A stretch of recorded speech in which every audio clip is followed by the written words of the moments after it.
सबसे बड़ा कहता है प्रणाम, ये बड़ा योग है। ये करने के लिए हृदय चाहिए, शीतलता चाहिए, धैर्य चाहिए, ये चीजें हैं। ये अगर जो कर लिया है वो तो योगी बन पाएगा। केवल सांस लीजिए। मैं कहता हूं अगर जो आदमी 50-60 से ऊपर है, कुछ नहीं करता है, हल्का हल्का सांस ले और बैठे बैठे। सबसे बड़ी आज की तो अटक, आप जैसे आपने बताया कि मित्र को इस प्रकार हो गया, अगर वो बैठे बैठे इस प्रकार सांस भरे सांस छोड़े, बिल्कुल धीरे धीरे। आपके यहाँ कुर्सी में बैठा हूँ, आराम से ऑफिस में कर सकता हूँ, कोई ये आप ये नहीं कह सकते कि अभी खाली पेट होना चाहिए, नॉर्मल लगभग। तो इस प्रकार अगर करते हैं तो ब्लॉकेज नहीं होगा। कंधों की समस्या हमेशा, क्योंकि मान लो कंप्यूटर काम कर रहे तो क्या करना, जैसे मान लो ऐसे ही बैठ गए तो आपको क्या करना, ऐसे ऐसे पकड़ के, अच्छा ऐसे दोनों तरफ, इससे नसें खींचेगी, नसें खींचेगी तो ब्लड सर्कुलेशन सही हो जाएगा। है मैं आपको बता देता हूँ, जैसे ये हथेली है, इस हथेली को ऐसे कर लो। अब ये दो अनामिका, ये दो वाली अंगुली अंगूठे के साथ मिला दीजिए, मिला दी। और इस ये वाली पहली अंगुली छोटी अंगुली मिला दीजिए, मिलाया। अब ऐसे ही आपको ऐसे करना, इस प्रकार किया, और अंगुली इसको आपको इसके साथ मिलाना, ऐसे, ठीक है।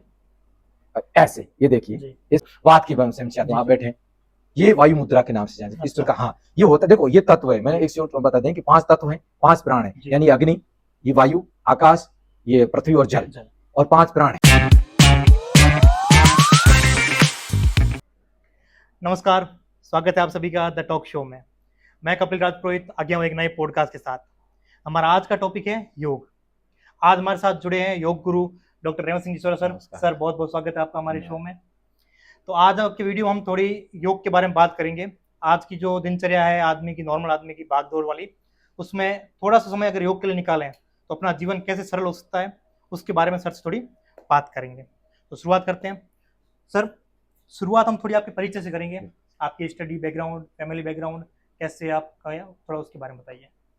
मैं वैसे 1987 में बाड़मेर आया था जी सिस्टर के साथ। तो क्योंकि गांव की जो परिवेश था और परिवार में एक ही पढ़े लिखे भाई साहब थे, वो आर्मी में थे, और मेरी दादी चाहती थी ये भी एक आर्मी में जाए, और जब उसके लिए पढ़ना ज़रूरी है तो वहाँ ग्रामीण में मैं 5th तक पढ़ा। वहाँ से फिर भैया ने मेरे को बाड़मेर भेज दिया सिस्टर के पास। फिर मैं गांधी चौक स्कूल नहीं पढ़ा, गांधी चौक से फिर दूसरी ओल्ड गांधी से गांधी चौक गया। फिर मैंने हाई स्कूल से 12th किया। वहाँ मैंने जीवन की, क्योंकि तब तक मैं एक ग्रामीण परिवेश में ही था। फिर मैं एनसीसी में आया, गाइड सिंह करके हमारे एनसीओ थे।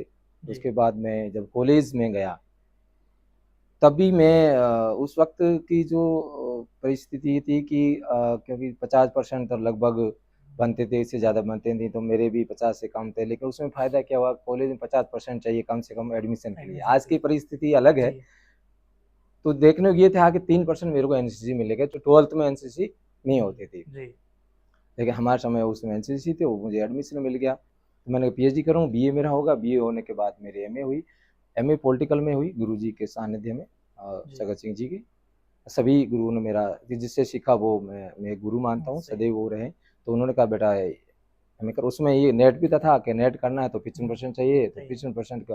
तो उसमें क्या होता था कि ये 55% बनाना है हमारे लिए, वो एमडीएस यूनिवर्सिटी में। तो गुरु ने कहा ये पढ़ना है और ये चीज़ें आपको करनी है मेरे। तो जिसमें उम्मीद थी कि मुझे 60 नंबर आएंगे, उसमें 42 नंबर आ गए।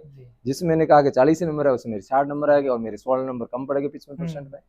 फिर मैंने रीचेकिंग कराएंगे तो 2 पॉइंट का मतलब 54% समथिंग बने। फिर उसमें एक सिस्टम था कि आप एग्जाम दे सकते हो। तो मेरे गुरुजी के सानिध्य से मेरे 55% पॉइंट 11 बन गए। तो उसके बाद मेरे का भी अब उस समय थोड़ा मैं समझ में आया कि मेरे को 12 बीए किया कि ये पीएचडी में होता है। तो पीएचडी करते बाद उन्होंने कहा कि आपको बाड़मेर क्षेत्र के संदर्भ में कि महिला जो निर्वाचित होती है जी, कि निर्वाचित महिला की वास्तव में भूमिका क्या होती है, इस संदर्भ में आप पीएचडी करना। तो हम बहुत चीज़ें गुरुजी जी का बहुत सारी चीज़ों को हमने परखा कि गांव में हम लोग गए तो उन्होंने देखा किस प्रकार, क्यों गांव ग्रामीण चीज़ों देखते हैं कि हस्बैंड उसका या उसका चाचा भाई पॉलिटिक्स करता है, ये सारी चीज़ें इस प्रकार। फिर मैंने पीएचडी कर ली। इस बीच में मैंने बीएड वेड नहीं की, नहीं कुछ होगा, धुन ये थी मुझे पीएचडी करनी है। तो मैंने उस प्रकार धुन के साथ पीएचडी, मतलब जीवन में कि लक्ष्य को निर्धारित करना है तो आप करके रहोगे। एक ही चीज में निर्धारित कि मुझे भी 12th के बाद की पीएचडी करनी, जबकि उस वक्त मुझे पता नहीं था पीएचडी का अर्थ क्या है, करते कैसे हैं। तो ये फिलोसफी मेरी रही जी। पर आपके जीवन में योग कब आया? आपने कब जीवन में योग की शुरुआत की? आपको कब लगा कि भैया मुझे योग करना चाहिए, या किसके थ्रू आप प्रेरित हुए योग पे कब गए आप?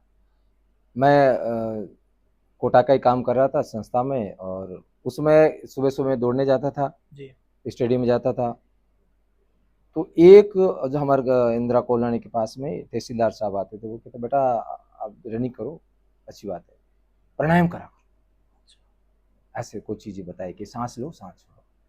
मैं क्योंकि उस समय मान लो 16 की मैं बात कर रहा हूँ, तो जी। 16 में सारी चीज़ें थी, लेकिन शायद हमारे पास सुविधा नहीं थी, नेट वगैरह इस हम्म, चीज़ों को देखते नहीं थे, तो जानकारी भी कम थी, तो शायद उस चीज़ में भाई स्वामी जी कराते हो टीवी में देख लेते कभी कभार, तो रुचि मतलब रुचि नहीं ली, तो कई लोग तो फिर ठीक है। एक दिन 16 में जनवरी का सत्र था, और हमारे जिसे अब गुरु किस उनके वो आए, दिलीप जी तिवारी जी, जो मैं योग का अपना गुरु मानता हूँ, जी मित्र थे, और गुरु तो है ही।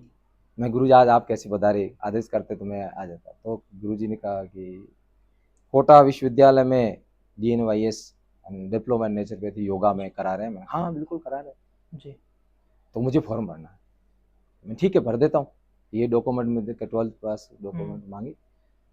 तो उन्होंने कहा रेवंत सिंह जी आप करना चाहेंगे?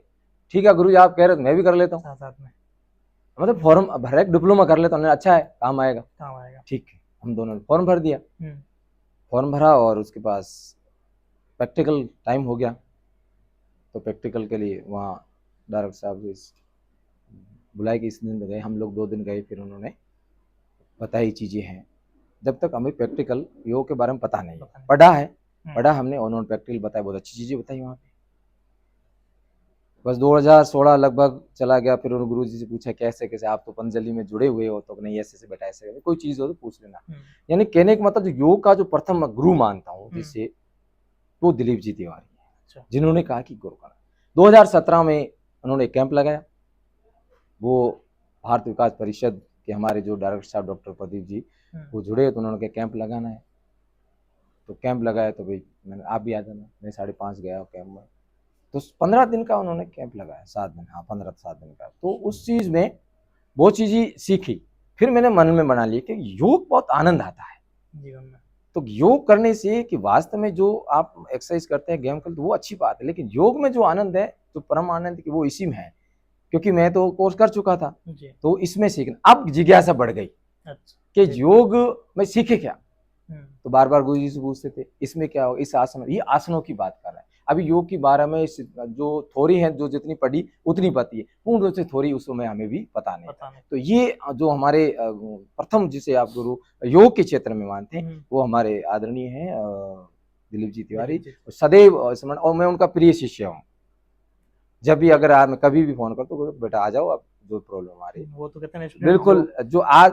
लेकिन उस वक्त जब हम, जैसे आप लोग LKG में बच्चा कैसे एडमिशन लेते, ऐसे भाव के साथ गए। तो पहले जुनून मैंने किस में पैदा किया, PhD करनी है। उसके बाद मेरे जुनून बन गया कि मुझे योग में सीखना है, इतनी जिज्ञासा। जब भी उस वक्त हमने आसन सीखे, तो आसनों के माध्यम से जो योग में प्रवृत्त हुआ कि मुझे योग करना है, तो मेरे लिए वहां से हुआ।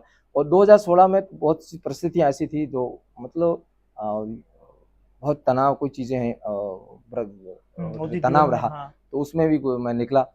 तो उस चीज में भी गुरुओं का मार्गदर्शन रहा कि जिससे कि मैं अपने जीवन में इस विद्या को लेके आया। तो सर जैसे अपन शुरुआत में, जैसे आजकल की जो दिनचर्या है, जैसे कोई भी चीज स्टार्ट की, जैसे योग स्टार्ट की है, 2 दिन लोग करते हैं, फिर वो क्या थक गए, होते नहीं, आसन नहीं होते हैं, परेशानी होती है। तो आपके शुरुआत दिन कैसे थे? आपने जैसे योग किए, जो आसन होते हैं, योग तो अलग चीजें, आसन में आपने अलग अलग आसन किए, जैसे मैं देखता हूँ आप बच्चों को आसन करवाते हैं, ठीक है ना, पूरा यूं टेढ़ा मेढ़ा करते हैं। तो वो शुरुआत दिन आपके कैसे थे? आपको थकान हुई क्या? आपको मन हुआ कि नहीं अब नहीं करना है, बहुत परेशान हो गए हैं, ऐसा कुछ हुआ आपके? नहीं, ऐसा 2 दिन ऐसा लगा, क्योंकि जब शरीर की नस नाड़ियां जब खींचती है तो दर्द होता है। लेकिन ये है कि गुरु ने कहा है तो जाना जरूरी है। 2 दिन ऐसा लगा कि उन्होंने बताया कि 2-4 दिन, क्योंकि जैसे उन्होंने सिंहासन कराया तो मेरा गला दर्द हो गया, तो मैं डर गया, क्या हो गया, मेरे गले में दर्द हो गया। मैं सुबह गया, गुरु जी मेरे तो गला दर्द हो रहा है। तो सुबह आपने कभी किया नहीं कि आपने दहाड़ ही नहीं, तो उस कारण से कुछ परिस्थिति आपको लगता है। लेकिन 7 दिन तक अगर आप इस विद्या को लेते हैं, तो बाद में आप ढल जाते हैं उसमें, तो फिर धीरे धीरे लगता है कि इस आसनों को करना चाहिए। ये चीजें परिस्थितियां हर व्यक्ति के मन में आती है। अच्छा, शुरुआत मतलब वही है कि बिल्कुल आपको ये चीजों में महसूस होगा कि आप जैसे अभी आजकल के जो नए बच्चे हैं जो अभी योग ज्वाइन करना चाहते हैं, वो 2 दिन करते हैं, फिर वो शरीर दर्द होने आ जाता है, फिर वो करते नहीं है, तो उनके लिए क्या है, उनको क्या कहना चाहते हैं कि भाई कितना कैसे अनुशासन कैसे रहें, क्या है वो बताएं थोड़ा। देखिए, सबसे पहले अपन अगर योग की बात करें, वास्तव में योग क्या है, तो इस चीज़ से क्या है कि हम लोग, जैसे मान लो कोई विद्यार्थी आता है कि मुझे योग सीखना है, तो उसके मन में क्या होता है कि पूर्ण रूप से अपन जानते नहीं वास्तव में योग क्या है। योग कभी भी कहीं भी किया जा सकता है, लेकिन योग एक साधना है। जब तक चाहे विद्यार्थी हो, चाहे मैं हूं, चाहे कोई भी हो, जब तक ये बात समझ में नहीं आए कि योग एक साधना है, तब उस चीज को समझ में अगर आ जाती है कि अंतर्करण उसको अपनाना जरूरी। तब चीज शुरू में से लगेगा कि मुझे ये आसन करना है, क्यों करना है, कि मुझे उसने देखा, तो उसको देखकर अपन कर रहे हैं, ये भाव नहीं होने चाहिए। योग साधना रूपे अगर वो बच्चा आता है तो उसमें एक सामान्य रूप से देखो, योग की कई चीजें हैं। अगर जैसे मान लो बच्चे कर रहे हैं तो उसमें शरीर के साथ साथ उसके शारीरिक, मानसिक, बौद्धिक, आध्यात्मिक सारे विकास करना पड़ेगा। योग वो उस रूप में अगर लोगे, बच्चा उस चीज को समझता है तो उसको आसानी से वो सीख पाएगा। कुल मिला के योग आसन तक सीमित नहीं है, नहीं, मतलब योग पूरा अलग एक तरीका। तो सर जैसे आजकल के लोग समझते हैं योग स्टार्ट किया, खाली आसन किए, यही योग है, तो योग से और क्या क्या फायदे होते हैं? देखो, वास्तव पहले तो अपन समझते हैं कि योग है क्या जी, कि योग जैसे मान लो सदियों से चली आ रही जी, शिव जी का इसका, और जो शिष्य गुरु का जो परंपरा है, शिव ने शुरू किया, तो शिव ने जैसे पार्वती को बताया कि योग के बारे में, तो उस चीज को ब्रह्मा कहें, हर गर्भ के उन्होंने सुना। तो उसके बाद क्या होता है कि जब जैसे जैसे परिस्थिति बढ़ी तो दो परंपराओं में बंट गया जी। तो एक ब्रह्म योग यानी राजयोग, योग के बाद उसमें ज्ञान योग, सांख्य योग, योग शास्त्र, ये चीजें बन गई। दूसरा जो परंपरा रही वो कर्म योग, राजयोग के बाद कर्म योग में जिसमें श्री कृष्ण कहते हैं कि सबसे पहले अगर योगी राज सम कहे जाए तो श्री कृष्ण कहते हैं कि मैंने तो सूर्य को दिया ज्ञान और सूर्य ने मनु को दिया ज्ञान, इस विद्या को, ये विद्या है। तो मनु ने अपने पुत्र को दिया एक्सगो को, फिर ये ऋषियों की तरह, फिर उसके बाद मत्स्यांद्र, गोरखनाथ, ऐसे लगभग बहुत से ये तो माने हुए जो ऋषि हैं जिसके नाम से कोई आसन भी है। तो ये इस प्रकार परंपरा चली गई। लेकिन वास्तव में क्या, जैसे बोलते कि 3 धातुओं से बना है, युजिर समाधो, युजिर योगे और युधि संयमने, यानी आप योग एक समाधि है कि उस समाधि को आपको किस प्रकार अपनानी चाहिए। योगे यानी आप जोड़ना जी। अब जोड़ने से मतलब है आप मन और आत्मा के साथ जोड़े। और परमहंस कहते हैं कि ये ज्योति है, ब्रह्मांड की जो ज्योति है, एक जीव जैसे अपने अंदर एक ज्योति, इस ज्योति को उस महान बहुशी ज्योति के साथ विलीन करना ही योग है। स्वामी जी क्या कहते हैं कि शारीरिक और मानसिक विचारधाराओं को है आपको एक विकास करते हुए एक रूप में लाना है, वो एक योग है। तो परमात्मा, जीवात्मा परमात्मा मिलाना एक योग है। योग एक समाधि है कि समाधि है उसको बहिर्मुखी हो रही है, मतलब बाहर चीजों को घूम रही है, उसको अंतर्मुखी करना है, तो ये एक योग है। तो इस प्रकार इस चीज को योग मानते हैं। दूसरा कहते हैं कि योग को कभी भी कहीं भी किया जा सकता है, लेकिन हमारे गुरु ये कहते हैं, वो मैं बताऊंगा गुरु के बारे में, कि योग उन्होंने कहा कि वो आप जा रहे थे या सोशल मीडिया में देख रहे थे कि एक बंदा स्कूटी के ऊपर शीर्षासन करते जा रहा है। वो गुरुजी को बहुत बुरा लगा कि इस विद्या को आप कि देखो कुछ चीज देखता है, तब मान लो किसी ने नहीं देखी, अच्छा ये योग है, इस प्रकार किया जा सकता है, अच्छा। ये आपका संदेश दूसरों के लिए घातक सिद्ध हो सकता है, आप जो कर रहे हैं आपके लिए भी घातक हो सकता है। बाकायदा गुरुजी ने उससे संपर्क किया, उसको बुलाया और समझाया कि वास्तव में योग क्या है। तो योग जिसको समझो, जो समझना चाहता है, एक गुप्त विद्या है, आप कहीं भी कहीं भी कर सकते हैं, लेकिन आप उन्हीं को बताएं जो समझता है। आप उन चीजों को वहीं बताएं जहाँ योग एक विद्या है, उस प्रकार होना चाहिए। और मनुष्य जैसे मान लो योगी जैसे मानते योगी हैं, अब मैं हूं नहीं हूं ये तो कहा नहीं जा सकता, लेकिन जो योगी होते हैं कि बाहरी तो आप संसार में रहिए, आंतरिक सन्यासी बनिए, यानी आधुनिक को लेते हुए आपको आध्यात्मिक चीजों को जीना है, ये योग है। तो इस चीज प्रकार आप योग का वास्तविक अर्थ माने कि योग तो एक अनंत है जिसका कोई आकार नहीं, यानी मन के विचारों को एकत्रित करना, ये योग है। अंतकरण मन के भावों को, विचारों को, यानी मन, आत्मा, शरीर, चेतना, भाव, ये सारी चीजें जीवन विज्ञान के हृदय हैं। तो इस प्रकार योग का अर्थ लेते हैं। जिस प्रकार आप दूसरा कहते हैं कि आप योग करने आए आसन जी। आज की परिस्थिति में बताता हूँ, जो मेरे देखो योग का जो वास्तविक योगी या वास्तविक साधक होता है, मैं साधक मानता हूँ, वो ये समझता है, अगर योग का अर्थ थोड़ा बहुत अगर समझ लेते हैं, वो समझता है कि मुझे योग में क्या सीखना है। हमारे पास जो परिस्थितियां ऐसी आती है कि आप फैट कम करवाएंगे बस नहीं, किसने का योग से फैट कम होता है, ये भाव लेके आप मत आइए। देखिए कोई चीज अगर लोहे की सरिये को हिलाते हैं तो उसकी जंग है, गिरता है, तो वो तो फैट तो गिरेगा, फैट तो गिरेगा, वो तो एक्स्ट्रा चिपका हुआ है। योग को केवल आप आसनों में सीमित मत रखो, योग को केवल आप एक फैट के सीमित मत रखो। और आसन क्या है, आसन में अगर स्थिर सुखासनम, सबसे बड़ा कहता है प्रणाम, ये बड़ा योग है। ये करने के लिए हृदय चाहिए, शीतलता चाहिए, धैर्य चाहिए, ये चीजें हैं। ये अगर जो कर लिया है वो तो योगी बन पाएगा। तो ये वास्तव में योग है। तो इस प्रकार अगर आप सीखते हैं तो कई परिस्थितियां आती हैं तो उनको समझाते हैं, पहले आप इस चीज को समझे वास्तव में योग क्या है। तो ये वास्तव में योग का अर्थ है। तो इस जैसे गीता में कहा गया, संस्कृत कमजोर है, फिर भी श्री कृष्ण ने कहा गीता में दूसरे अध्याय के 48वें श्लोक में कि योगस्थ करु कुर्माणि संगत तत्कच्यत धनंजय सिद्ध्यो सिद्धया समो भाव सत्व योगे युज्यते। क्योंकि अर्जुन के कृष्ण के अर्जुन, हे धनंजय, स्थिर होकर, योगस्थ होकर, स्थिर होकर, शांत होकर, अशक्ति से दूर होकर, और सफलता असफलता से, अपे से, हानि लाभ, सर्दी गर्मी से, इन धंधों से समानता रखते हुए कर्म किए जाए, ये है योग। तो ये योग है। तो आप अगर योग करते हैं तो इस चीज को समझते हैं तो योग है।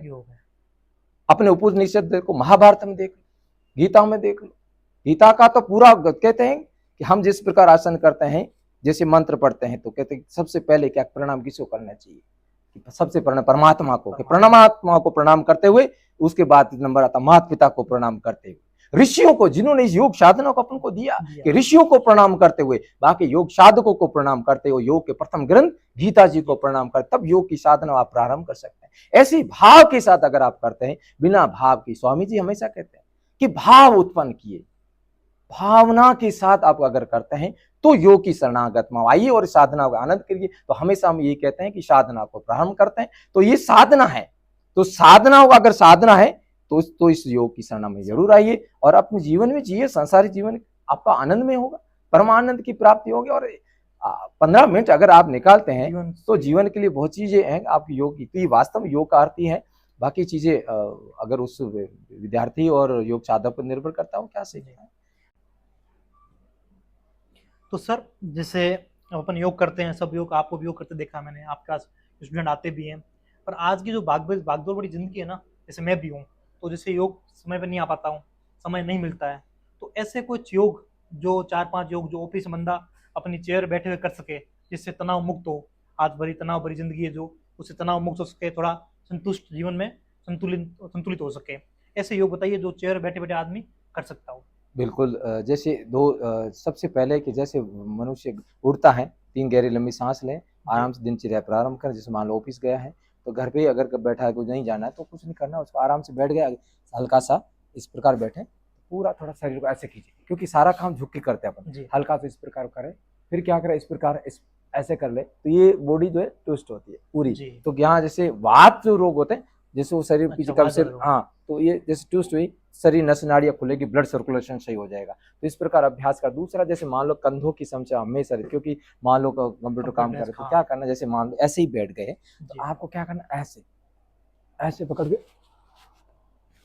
अच्छा ऐसे दोनों तरफ, इससे ये नसें खींचेगी, नसें खींचेगी तो ब्लड सर्कुलेशन सही हो जाएगा, इससे आपका जो दर्द है वो ठीक हो जाएगा, बहुत बढ़िया आराम मिलेगा, रिलैक्स मिल जाएगा। इस प्रकार, अच्छा, एक तरफ से, एक तरफ से, इस प्रकार कर लीजिए। और थोड़ा सा पीछे रखिए, ऐसे कर लीजिए, थोड़ा सा हल्का सा ऐसे कर लीजिए। ये ऑफिस हम लोग ऑफिस में जाके इस प्रकार आसनों को कराते हैं, जिससे कि रिलैक्स होता है। कई बार आपको ऐसे, तो बोलो कई बार यहाँ दर्द होता है, बोलो कि मैं को हार्ट अटैक, तो ये सारी चीजें। फिर आप देखो मुद्राओं का भी उपयोग कर सकते हैं। मान लो किसी घुटने ज्यादा दर्द हो रहा है तो हस्त मुद्राएं बहुत सारे लाभदायक होते हैं। अगर किसी कैसे मान लो आपको वात की समस्या, तो आप बैठे, ये वायु मुद्रा के नाम से जाने इस प्रकार। हाँ, ये होता, देखो ये तत्व है, मैंने एक शॉर्ट बता दें कि 5 तत्व हैं, 5 प्राण है, यानी अग्नि, ये वायु, आकाश, ये पृथ्वी और जल, और 5 प्राण है।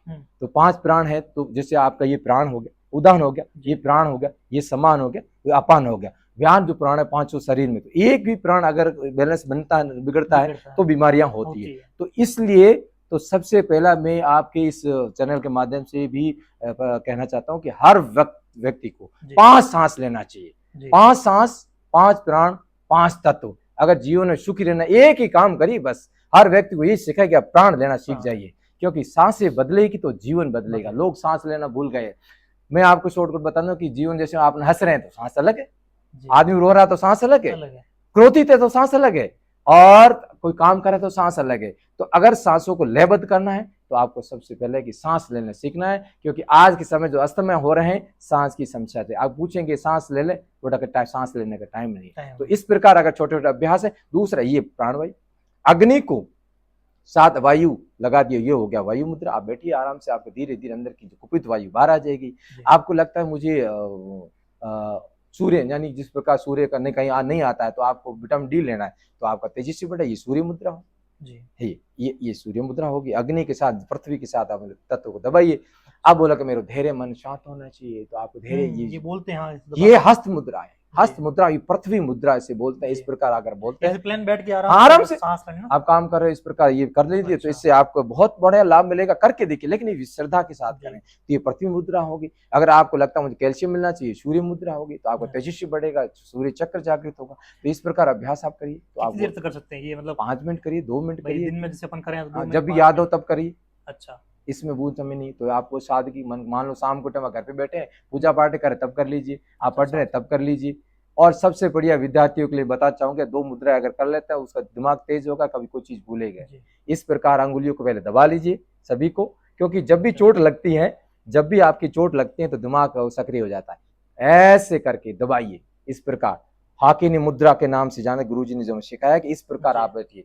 तो आप देखिए ऋषि मुनि जब बैठते बातचीत कर ऐसे करते रहते हैं जी। तो ये मुद्रा है, तो इस प्रकार इसका बौद्धिक मुद्रा, ये करिए। दूसरी जो मुद्राएं जो होती हैं वो बौद्धिक, जैसे चित्त को उठाती है। अच्छा। उसको क्या करना है, पहले इस प्रकार रहिए, ठीक है ना, फिर इस प्रकार। अच्छा, ये और ये। अब ये ऐसे बैठे बातचीत कर रहे हो, मान लीजिए, हाँ करतन कई बार देखा होगा आपने इस प्रकार। हाँ, तो ये इस प्रकार अगर मुद्रा बनाते, इसका दिमाग आपका तेज होगा, चित्त बढ़ेगा, मन शांत होगा। तो इस प्रकार अगर ये मुद्रा, ये छोटी छोटी चीजें करते हैं। एक सबसे बड़ी मुद्रा है जिसके त्रिनेत्र, यानी सूर्य को अगर देखना, क्या देव देखना, चीजों को, परमात्मा को वश में करना है, तो उस मुद्रा को करते हैं, देवी मुद्रा कहते हैं। वो थोड़ा सा करना क्या है, मैं आपको बता देता हूँ। जैसे ये हथेली है, इस हथेली को ऐसे कर लो। अब ये 2 अनामिका, ये 2 वाली अंगुली अंगूठे के साथ मिला दीजिए, मिला दी। और इस ये वाली पहली अंगुली, छोटी अंगुली मिला दीजिए, मिलाया। अब ऐसे ही आपको ऐसे करना, इस प्रकार किया, और अंगुलियां इसको आपको इसके साथ मिलाना, ऐसे, ठीक है। और ऐसे, ये देखिए इस प्रकार में। इससे आपको सूर्य का दर्शन करिए, देव का दर्शन करिए, इसको देव। अच्छा, इस प्रकार देव दर्शन करना कैसे है, जैसे आप हाथ बैठे हैं जी, ये अपनी दाहिनी जी, ये बाई हथेली, ठीक। अब ये अंगूठा है, इसके साथ दोनों अंगुलियां, बीच वाली दो ना, बीच वाली 2, ठीक है। ये छोटी अंगुली, मतलब प्रथम और छोटी अंगुली को मिला दीजिए। अच्छा, ये चौथी और प्रथम अंगुली, हाँ, ये तनिष्का जो बोलते हैं। अब इससे क्या करें, ये 2 अंगुलियां रही, ये अंगूठे के साथ दूसरे नीचे मिलाया। अच्छा, हाँ। अब ये आपकी छोटी वाली फिर रह गई, ये फ्री लगी, ये प्रथम के साथ, वायु के साथ, हाँ ऐसे। अच्छा, और ये जो को बन गया, दिख रहा हूं मैं, ये थोड़ी, हाँ, ये मुद्रा आप करिए। आपके जो सुबह सुबह सूर्य का दर्शन करिए, इस दर्शन देव दर्शन मुद्रा के नाम से जान जाती है। इस प्रकार अगर मुद्राओं का करता है, कहते हैं आप परमात्मा को वश में कर लेते हैं। ये मुद्राएं अगर आप करते हैं, देखिए बोलो थोड़ा सा आपको लगेगा, हाँ, बस उस चीज में करें, 1-2 बार करने के बाद तो छोटे छोटे अभ्यास और छोटे छोटे चीजों को करते हैं। बस एक चीज है, लंबा सांस,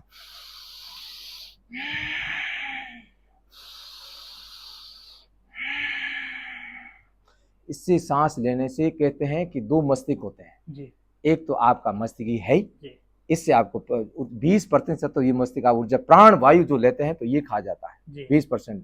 और दूसरा जब सांस को भरते हैं मणिपुर चक्र, ये चक्र जो है हालांकि ज्यादा चक्रों में नहीं जाएंगे, तो ये मणिपुर चक्र ये दूसरा मस्तिष्क 72,000 नाड़ियां हर सर्व प्रदीप का कहते हैं 72,000 नाड़ियों को अगर शुद्ध करना तो सांस लीजिए, केवल सांस लीजिए। मैं कहता हूं अगर जो आदमी 50-60 से ऊपर है कुछ नहीं करता है, हल्का हल्का सांस लें और बैठे बैठे सबसे बड़ी आज की देखो अटैक, आप जैसे आपने बताया कि मुझे को इस प्रकार हो गया, अगर वो बैठे बैठे इस प्रकार सांस भरे सांस छोड़े बिल्कुल धीरे धीरे, आपके यहाँ कुर्सी में बैठा हूं मैं जी, आराम से ऑफिस में कर सकता हूँ जी, आराम से। कोई ये आप ये नहीं कह सकते कि अभी खाली पेट होना चाहिए, नॉर्मल लगभग तो इस प्रकार अगर करते हैं उसको ब्लॉकेज नहीं होगी। ये छोटे छोटे अभ्यास आप करिए और सोचते सांस लीजिए। एक ही चीज आपके माध्यम से कहूंगा कि सांस लेना सीख जाइए। अगर कोई तकलीफ हो जाएगी बताइए, परमात्मा की औषधि है। स्वामी रामदेव जी क्या कहते हैं कि आज के समय योग एक औषधि है, उसको लीजिए आप तो आपको रोग नहीं होगा। तपाइए साधना को, तो ये छोटे छोटे अभ्यास करिए, आपको मतलब सांस का जीवन बहुत सांस, बस सांस लेना सीख जाइए, आपको पंप लेने की जरूरत नहीं पड़ेगी। डॉक्टर कहते, आज के डॉक्टर भी कहते हैं कि आप योग करिए, कई डॉक्टर कहते हैं एक्सरसाइज करिए। आपने जिम की बात करी, एक्सरसाइज जिम में शरीरों को नाड़ियों को जमाता है और परमात्मा का अगर भाव लेना प्राणायाम करिए, प्रणाम करिए आंतरिक मन अगर। तो ये योग से सर मसल्स बनती है क्या? जैसे लोग रेगुलर योग करते हैं, काफी लोग बोलते हैं योग से मसल्स नहीं बनती है, मतलब खाली शरीर थकता है, क्या है? ऐसा नहीं होता है। मैं आपको सिंपल भाषा एक ही लाइन में बताऊंगा, 1 मिनट में बताऊंगा कि आप जिम जाते हैं, बोलो कि जिम क्या हाथ जिमाता है। हमारे गुरु जी क्या कहते हैं, हनुमान जी कहते हैं कि जिम जिमाता है, योग साधना करता है, शरीर को पकाता है। और साधना में नस्ल को खिंचाव नहीं होता है, आनंद में हल्का फुल्का शरीर हो जाता है, अंदर का फैट खत्म हो जाता है। मन को संगठित करे, यहाँ तक आप आए हजारों विचार लेके आए, मेरी गाड़ी बीच में खड़ा होगी, मेरी गाड़ी बंदा वेट कर रहा है, हजारों विचार लेके मन को संगठित करिए, एक ही भाव आंतरिक को मन को संगठित करिए। आपकी साधना कोई खिंचाव विचाव नहीं होता है, आनंद आता है, आप फिर करते रहेंगे। बॉडी बनाना नहीं है, मन को संगठित करना, आंतरिक शांति के लिए आंतरिक बॉडी बनानी है, आंतरिक बॉडी अंदर घुसिए आप। मैंने कहा संसारिक हो जाइए, अंदर संग, ये है योग साधना। सर जैसे अपन योग करते हैं, सब बच्चे जो आजकल न्यू हैं, जो क्लास में नहीं आते हैं, घर पे भी करते हैं, तो वो लोग जैसे यूट्यूब पे देखा, कहीं पे देखा, पहले कोई आसन कर लिया, पहले कोई आसन कर लिया, इसमें सीक्वेंस भी जरूर होती है। कैसे? जैसे अनुलोम विलोम कर लिया, अब कोई सही तरीका नहीं पता है, जैसे थोड़ा बहुत देखा अपने मन से स्टार्ट कर दिया, तो तरीका भी सही जरूरी है या सीक्वेंस भी सही जरूरी है, कैसे बताइए? बिल्कुल, ये देखो पूजा पाठ भी करते हैं, विद्या करते हैं, जैसे आप तो उस चीज में भी विधि विधान का है, वो सारी चीजें जरूरी है। तो इस विद्या को अगर आप आसन कर रहे हैं तो सही नहीं करते तो उसका दुष्प्रभाव पड़ेगा, हानि हो सकती है। प्राणायाम अगर करते हैं वो भी आपको हानि हो सकती है। तो सबसे पहले जब भी आप आसन करते हैं तो थोड़ा शिथिलीकरण, शरीर को खोल दें, ब्लड सर्कुलेशन सही हो जाए। जैसा मैंने बताया, सुबह उठें, सांस लें, फ्रेश होएं, फिर प्रकार आसन करते हैं। तो जैसे हालांकि आसनों के अलग अलग तरीके हैं, लेकिन जो सामान्य रूप से कर रहे हैं उसमें कहते हैं जैसे आप पहले खड़े होने वाला आसन कर लीजिए, ठीक है। खड़े होने के बाद आप जो भी आसन 1-2 करिए, फिर बैठ कर आसन करने चाहिए, फिर पेट के बल आसन करने चाहिए और फिर पीठ के बल आसन करने चाहिए, ठीक है। जैसे आपने कहा देखो, अगर पूरी अगर करना है मन, जैसे अष्टांग योग अगर बात कर, छोटा सा मैं चीज कहूंगा कि यम नियम आसन, यम नियन आसन, मन से शरीर से आप पूर्ण से विचार करिए, फिर शरीर से शुद्ध हो जाइए। तप का मतलब क्या होता है? शरीर को तपाना नहीं, मतलब अपने ऐसे धुंधों से मुक्त हो जाइए और उसके बाद आसन में बैठिए। भाई पूजा पाठ करने जा रहे हैं तो आपको स्वस्थ तो होना चाहिए ना, तो मन को स्वस्थ करिए, मन स्वस्थ होना चाहिए, शरीर को मतलब पूरा आप निर्वस्त हो जाइए। सोच से संतोष का मतलब है जितनी मेहनत की उतना आपको फल मिलना चाहिए, वो संतोष। ऐसा नहीं, असंतोष नहीं होना चाहिए। वो कहेंगे तो आसन करने जा रहा है, स्थिर सुखासनम, सुख के साथ बैठिए, फिर आसन करिए जैसा मैंने बताया, उस कर्म करिए। उसके बाद प्राणायाम जरूर करिए। अगर देखो, आप खेल कूद करके आते हैं, आप देखिए, और एक आसन करके आता है योगी करके, उसका चेहरा अलग होगा, वो थकान महसूस करे, वो 4 गुना काम करेगा, वो ऊर्जा है, उसके अंदर प्राण वायु है, प्राण शक्ति उसने ली है, क्योंकि उसने प्राणायाम किया है। खिलाड़ी प्राणायाम नहीं करता, इसलिए कई बार देखो कैंसर से मरता है, इस वक्त बीमारी। आंतरिक प्राणायाम करने वालों को कभी बीमारी नहीं होती है। तो प्राणायाम करना चाहिए। देखो, प्राणायाम करने की जरूरी नहीं कि सारे प्राणायाम करने चाहिए, थोड़ा सा तासीर का ध्यान न करना चाहिए। मान लो आपके बीपी किसी का ही रहती है तो आपको भस्त्रिका नहीं करनी, गर्मी है तो आपको भस्त्रिका बिल्कुल नहीं करनी है। और उसकी जो सीमा बताई स्वामी जी ने, महर्षि पतंजलि की बात करें कि सांस लेना ऐसा 20 बार करना चाहिए। लेकिन आज की तारीख में बहुत सारी चीजें बदल गई, थोड़ा तेज बताते हैं अभ्यास के बाद। तो मध्य गति क्या होती है, ये गर्मी में नहीं करना चाहिए और 2 मिनट से ज्यादा सर्दियों में भी नहीं करना चाहिए। कपाल भाती, आपने कहीं भी नहीं पढ़ा होगा ये प्राणायाम है जी। ठीक है। स्वामी रामदेव जी ने इसको प्राणायाम कहा है क्योंकि प्राण लेते हैं, सिर्फ प्राणायाम में षष्ठ क्रिया है, तो षष्ठ क्रिया को हमेशा सीमा के अंदर करना चाहिए और गर्मी तासीर देखना चाहिए। कपाल आपका तेज करेगा, कप के आपके जो कप है जैसे सांस छोड़ते हैं, इसमें देखो 99% लोग, ऐसा स्वामी जी ने कहा है कि कई लोग समझ नहीं आते, कारण क्या है, पेट अंदर लो जी। लोग क्या करते हैं, पेट अंदर लो पेट अंदर लो, इस प्रकार नहीं, पेट नहीं, सांस छोड़ो पेट अंदर जाइए, लोग तो पेट खींचते हैं बस। तो शुरू में 50 करिए स्ट्रोक, एक स्ट्रोक 1 मिनट में जी। अभ्यास हो जाइए। फिर स्वामी जी कहते हैं आप आधा घंटा करिए, लेकिन वो क्या कहते हैं ये नहीं सुनते, आपकी आवश्यकता आपका सामर्थ्य है उतना करिए। तो 5 मिनट से ज्यादा नहीं करना चाहिए कभी भी, लेकिन गर्मी नहीं होनी चाहिए, बीपी वालों को बिल्कुल नहीं करना चाहिए। ये प्राणायाम में बहुत ध्यान रखना चाहिए। उसके बाद आप उज्जयी करें, यानी आपका थायराइड के लिए उस प्रकार, उसमें भी चीजें दिए, सांस लो सांस छोड़ो, फिर उसका कट कुछ करें। और सबसे ज्यादा जो लाभदायक है, स्वामी राम जो आप विवेकानंद जी ने कि अपनी शक्ति उत्पन्न की थी, और उस शक्ति से जो कहते हैं पूरा तेज और ब्रह्मचर्य का पालन किया था, 3 प्राणायाम ही तो किए थे, नाड़ी शोधन और अनुलोम विलोम और उद्गित प्राणायाम और ओमकार उच्चारण करे। आपने मैंने उनके आत्मकथा पढ़ा, उन्होंने देखा कि आपका अनुमान कि उसको अनुमान होता था कि पहले उसका आभास होता था। ये परिस्थितियां जब मैंने योग साधना से पहले होती थी, लेकिन वो यार ये तो मुझे पता था, पता नहीं था। तो ये मैंने योग से मुझे क्या आपने कहा कि लाभ, ये लाभ मिला कि अनुमान को आप परख सकते हो, आपने सामने वाला जो बात कर रहे हैं वास्तविक चीजें वो क्या कह रहा है, वो भाव आपको समझ सकते हो। ये साधना का जो लाभ है, एक से मिला कि वास्तव में आप अपनी चीजों को तो ऐसे करें। अब अनुलोम विलोम जो कैसे करते हैं, लोग बहुत चीजों को छोड़ते हैं, मैंने देखा होगा ऐसे, स्वामी जी बताओ कई बार बताते हैं कि लोग ऐसे करते हैं, नहीं करना है। नाड़ी शोधन जो अलग चीज है, नाड़ी शोधन में क्या साधते हैं मन को, ऋषि मुनि जो नाड़ी शोधन 72,000 नाड़ियों को शुद्ध करते, उसमें क्या होता था, 10 गिनती मैंने ली और 40 गिनती मैंने रोकी, 10 तो 20 रोकी और 20 छोड़ी, यानी 2 1 4 और 2 का रेशियो से ये नाड़ी शोधन होता था। जो ऋषि मुनि होते तो 12 लेते थे और उसको मतलब 16 लेते थे, 64 रोकते थे, 32 छोड़ते थे। अच्छा, ये ऋषि मुनि है। हम गुरु जी कहते 12 लेते हैं हम लोग और 12 48 और 24। जैसे सामान्य व्यक्ति को अगर सिखाना है तो पहले आप शुरुआत करिए, 10 करिए, 10 गिनती लो, 20 गिनती रोको, 20, ये नाड़ी शोधन। ये नाड़ी जब सांस रुकती है तो सांस जब रुकती है तो रुकती नहीं है, एक एक नाड़ियों को खोलती है, तभी शुद्धि शोधन, नाड़ी शोधन। देखो ये सूर्य नाड़ी है, ये चंद्र नाड़ी है, तो ये पिघला नाड़ी से नाम से जानी जाती है, आप पिघला नाम से बहुत सुना होगा। ये ईड़ा नाड़ी से, ये है सूर्य, यानी ये माँ का प्रदेश है, ठंडा रहता है, हृदय प्रदेश, मन शांत रहता है, हृदय रहता है, हृदय के हृदय को आनंद मिला। ये है धूनी शिव की, ये है, इसलिए हमेशा गर्म रहता है। लीवर है, लीवर को इसलिए दाहिनी तरफ सोना चाहिए, बाईं तरफ लेफ्ट साइड में सोना चाहिए, बाएं जिसको बोलते हैं। तो ये शिव को हमेशा खुला। तो ये सूर्य है। मान लो आपके बहुत गर्मी बढ़ रही है, आपने सूर्य नाड़ी कर दी, आपकी गर्मी बढ़ जाएगी, बीपी बढ़ जाएगी। आप शांत है और गर्मी नहीं है तो आप सूर्य नाड़ी करिए, आपके बीपी हाई है तो आपको चंद्र नाड़ी करिए। तो ये नाड़ियों का जो शोधन होता है बैलेंस बनाता है, प्राणों को बैलेंस, इसलिए प्राणायाम करना चाहिए।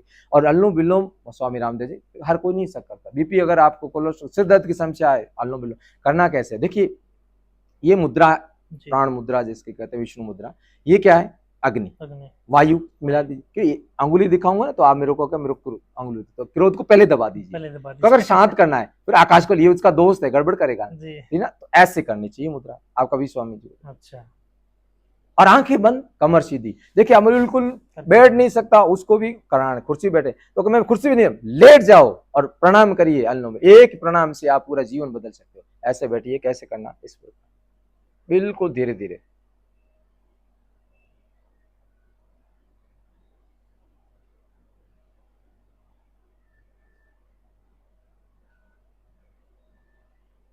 मतलब मुझे ही सुनाई नहीं देना चाहिए। दूसरा प्राणायाम में ध्यान जारी, जब भी आप प्राणायाम करें आंखें बंद है, खोलना तो आप घर्षण करना, आंखों को खोलना, मतलब धीरे धीरे सांस लेना है, धीरे धीरे सांस छोड़ना, इसको कहते हैं अनुलोम विलोम। और अनुलोम विलोम जिसके सिर दर्द की समस्या, हर तीसरे आदमी सिर दर्द की समस्या, अनुलोम विलोम ये दवाई को ले लीजिए ना, स्वामी जी हमेशा कहते दवाई को लीजिए, आप अनुलोम विलोम को लीजिए। आपके सिर दर्द की समस्या, आपका बीपी की शिकायत 15 दिन 20 दिन करके देखिए। जिसको नींद की समस्या है, भ्रामरी करके देखिए, भंवरे की तरह आपकी जो झटके देते कहते हैं। अभी स्वामी जी के और एक रिसर्च मेरे गुरु बता रहे थे कि अगर जो पागल लोग, तो कहना नहीं चाहिए, मानसिक रूप से जो चीजें हैं, तो उनको अगर भ्रामरी करा दें 21 बार प्रतिदिन 21 दिन कराइए, अगर बदलाव नहीं आ जाए तो जिसने कहा तो वो अपने प्राण साधना को छोड़ देगा। इतनी शक्ति इस साधना में। प्राणायाम करके देखिए, प्रणाम करिए और प्राणों को बचाइए। भ्रामरी होता कैसे, क्या भ्रामरी कैसे होता है? देखो इंद्रियों को स्पर्श करूंगा, ताकि देखो 1 अंगुली लगाए जी, आप ऐसे भी कर सकते हो और 3 अंगुली ऐसे लगाइए। अच्छा, आप उभरा हुआ ऐसा है कानून। अब इसमें क्या इंद्रिया अंदर, अब क्या करता है लोग ओमकार करो, नहीं, भंवरे की तरह, भंवरे की जिसने सुना है ना, अपन लोग सब सुना है, ऐसे करके मुंह ना, लंबा सांस भरना है।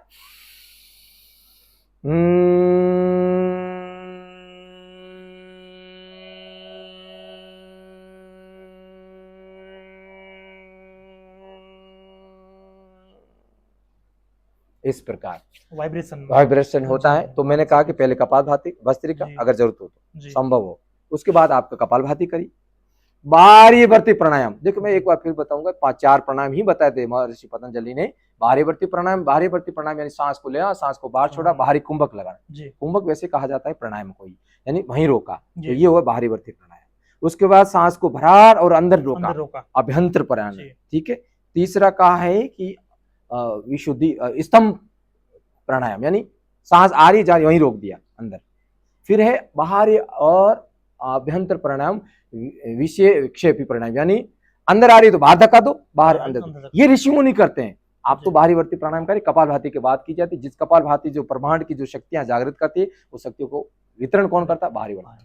कहता मैं ध्यान करता हूं जी, मैंने कहा यम नियम आसन प्रत्याहार धारणा ध्यान समाधि 4-5 जो है, ये जो प्रत्याहार तक, तो ये सारे बाहरी रंगी, और धारणा ध्यान समाधि विशुद्धि में सिद्धियां हैं, ये आंतरिक अष्टांग अंग है। जो अगर आपको ध्यान लगाना है तो आपको बाहरीवर्ती और अनुलोम प्राणायाम करना चाहिए। अगर वो कहता मेरा ध्यान लगता, बिल्कुल नहीं लगता, ये मेरा अनुभव है, यही मैंने सीखा है जी। तो ये प्राणायाम आप करके देखिए, यानी आपने कपालभाति के बाद आप बाहरीवर्ती प्राणायाम करना, जो अमृत उत्पन्न करता है, एक एक ब्लॉकेज आपका खोलता है, नाड़ियों को पूरा शुद्ध करता है बाहरीवर्ती प्राणायाम। तो उसके बाद आपको करना है अनुलोम विलोम। बाहरीवर्ती तक गर्म तासीर के हैं, बाद अनुलोम विलोम, अनुलोम के बाद आप उद्गीत प्राणायाम, यानी ये भ्रामरी, फिर उद्गीत यानी ओमकार। देखो ओम का मैं बताऊं, 1 सेकंड आप बताऊंगा कि ओमकार का हम लोग अलग अलग तरीका है। कुछ लोग देशी, आपने सुना होगा सदगुरु जी बैंगलोर में जी, वो जैसे करते हैं ओ,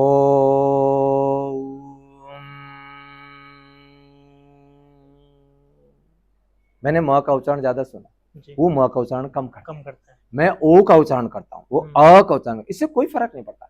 किसी भी टेक्स्ट में नहीं लिखा है कि 90% ओ का उच्चारण करना चाहिए, म का उच्चारण करना चाहिए।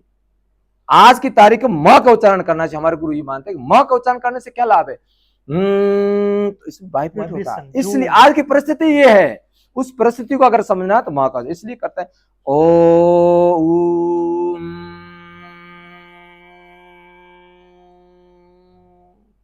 इसलिए हम का उच्चारण, सारा खेल वाइब्रेशन का, वाइब्रेशन, यानी कुल मिला के जिंदा रहना तो सांस लीजिए और प्रणाम करिए और अंदर से जिए, और यही साधना है।